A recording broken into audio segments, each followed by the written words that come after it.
The crystalline cafe overlooked the biodomes of New Terra Station, where 1,000 alien species conducted their daily business beneath the artificial sky.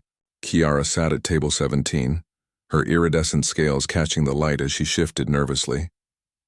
Her wings, delicate, translucent things that marked her as a draconian from the ember reaches, were folded tight against her back in a gesture of anxiety her date wouldn't understand. She watched him across the table. Commander Zekthar of the Harmonious Fleet recommended by her sister. A good match, they'd said. High-ranking military officer. Respectable. From a proper draconian clan. His mandibles clicked in irritation as he spoke, the universal translator converting his words into text on the holographic display between them. Kiara had been born without the echo sense most draconians possessed, unable to perceive the sonic frequencies her people used for communication. She relied on the translator, on visual cues, on the vibrations she could feel through the floor. I don't understand why you didn't mention this before. Zekthar's words scrolled across the display. A draconian who cannot hear the song? This is highly irregular. I have a reputation to maintain. Kiara's clawed hands moved in the sign language humans had taught the galaxy centuries ago, a gift from Earth that had revolutionized communication for countless species. I communicated through text in our messages. I thought you understood. Text is for informal communication, the commander's translation read. How can you participate in proper society? How can you raise offspring who will need to learn the song? Something wilted inside Kiara's chest. She'd heard variations of this her entire life. Defective, incomplete, less than. I think this was a mistake, Zekthar announced, standing abruptly. I wish you well, but I cannot pursue this further. He left without waiting for a response, his ceremonial cape sweeping dramatically behind him. Several nearby patrons, mostly non-draconians, turned to watch the scene. Kiara felt her scales flush darker with humiliation. She kept her head down, wings trembling. Excuse me, miss? The vibration of footsteps approached. Kiara looked up to find a human standing beside her table, wearing the simple green uniform of the station's botanical department. His name tag read William Chen, senior horticulturist. He had kind eyes and dirt under his fingernails. His hands moved in fluid, practiced signs. I saw what happened. Are you all right? Kiara blinked in surprise. A human, signing, not relying on the translator at all. I've had better days, she signed back, managing a weak smile. William pulled out the chair Zekthar had vacated. May I sit? She nodded. That guy was a complete jerk. William signed with an emphatic gesture that made Kiara's breath catch. He'd added a particularly human expression of disdain. You're perfect. He's the one with the problem, not you. You sign beautifully, Kiara observed, momentarily distracted from her misery. Most humans I meet rely on translators. My little brother is deaf, William explained.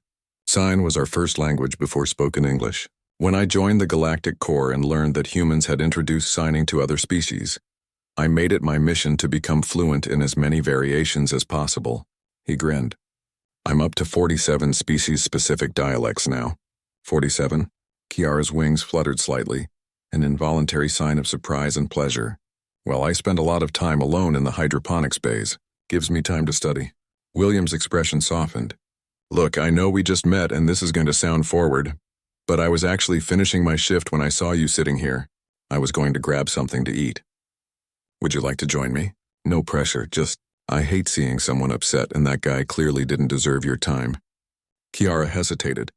In draconian culture, this would be scandalous, accepting attention from another male so soon after a rejected courtship. But she wasn't on a draconian world. She was on New Terra, where 1,000 different cultures mingled and created something new. I would like that, she signed. They moved to a different section of the cafe, away from the curious stares. William ordered something called vegetable curry and convinced Kiara to try the thermal stones, a dish that catered to species who needed high-temperature food. As they ate, they talked. William told her about Earth's gardens, about a planet where plants grew in natural soil under an uncontained sky. He described his work cultivating hybrid species that could survive in multiple atmospheric conditions, his hands painting pictures in the air as he signed. Kiara told him about the ember reaches, about crystal caves that sang with thermal vents, songs she'd never heard but had felt through her whole body. vibrations that were their own kind of music. She told him about her work as a mathematical theorist, how she'd developed new equations for faster-than-light travel that the fleet now used in every ship. Wait, William signed, eyes wide. You developed the Chen-Kiara manifold? You've heard of it? Heard of it? It's named after... He stopped, looking sheepish. Is your last name Emberscale? She nodded. My grandfather was Dr. Marcus Chen.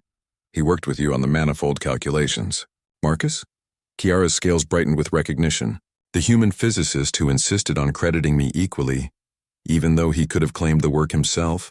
He said you did 70% of the work while the fleet kept trying to exclude you from meetings because of... William stopped, looking uncomfortable. Because I couldn't hear, Kiara finished. Your grandfather learned sign language specifically to work with me. He said mathematics was its own universal language, and anyone who couldn't see that was too stupid to be a scientist. They both laughed. The sound musical even in the cafe's ambient noise, or at least William's laugh was musical. Kiara felt it through the table, a pleasant vibration. He talked about you often, William signed. Said you were the most brilliant mind he'd ever encountered. He passed away 3 years ago. I'm so sorry. He was a good friend. They sat in comfortable silence for a moment. Then William signed, Can I ask you something personal? Yes, that, Commander. Has that happened before? People rejecting you because you're deaf? More times than I can count, Kiara admitted. In Draconian society, it's considered a fundamental flaw. I'm supposed to be grateful anyone would consider courting me at all. William's jaw tightened. That's the stupidest thing I've ever heard. You're a brilliant scientist, you're kind, you're beautiful, and you can communicate perfectly well. Anyone who thinks otherwise is an idiot. Kiara felt warmth spread through her chest. Not the uncomfortable heat of embarrassment, but something gentler. You think I'm beautiful? William's ears turned red, but he didn't look away. I think you're stunning. Those scales catch the light like a prism, and your wings are like stained glass. But more than that, he hesitated. You have this way of signing that's almost like poetry. Every gesture is precise and graceful. It's mesmerizing. No one had ever called her mesmerizing before.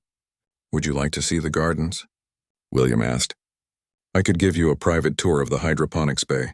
We just cultivated a new bioluminescent orchid variant that I think you'd appreciate. They respond to vibration. They literally glow in patterns when they sense movement or sound. Flowers that react to vibration. I designed them, William signed with obvious pride. Thought they might be perfect for people who experience the world differently than most. Beauty shouldn't just be visual or auditory, you know? It should be tactile, visceral. Kiara stood, her wings unfurling slightly, a draconian gesture of happiness. I would very much like to see these flowers. As they left the cafe together, Kiara glanced back once at table 17, where Commander Zekthar had sat with his judgment and his narrow definitions of worth. Then she looked at William, whose hands were already signing about the chemical compositions that made the orchids glow, his whole face animated with passion for his work.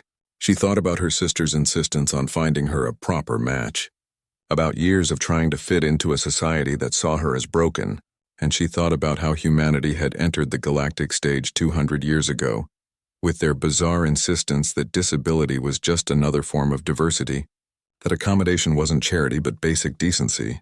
They'd taught the galaxy sign language, developed universal translators, and stubbornly insisted that everyone deserved access and dignity. William held the door for her, signing after you with a small bow that made her laugh. Perhaps, Kiara thought, she'd been looking for acceptance in all the wrong places. Perhaps perfect didn't look like what she'd been told it should. Perhaps perfect looked like a human gardener with dirt under his nails and stars in his eyes, who saw her not as damaged goods, but as exactly who she was meant to be. Lead the way, she signed, and followed him toward the gardens.